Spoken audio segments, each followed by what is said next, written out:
বর্তমানে মোহাম্মদ শামি বাংলার হয়ে সৈয়দ মুশতাক আলী ট্রফিতে খেলছেন।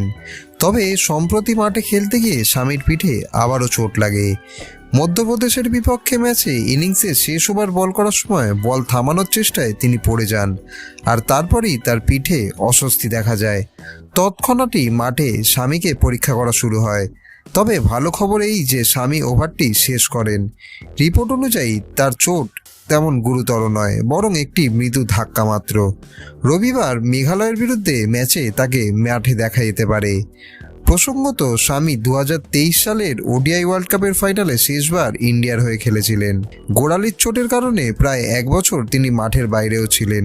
তবে 2024 সালের রঞ্জি ট্রফি দিয়ে দুর্দান্ত প্রত্যাবর্তন করেন। এখন সবাই তাকিয়ে আছেন শামি আবার কবে দ্রুত মাঠে ফিরে আসবেন এবং অস্ট্রেলিয়ায় গিয়ে টেস্ট সিরিজ খেলবেন। আর এরকমই ক্রিকেটের লেটেস্ট ভিডিও দেখার জন্য চ্যানেলটিকে অতি অবশ্যই সাবস্ক্রাইব করে রাখুন।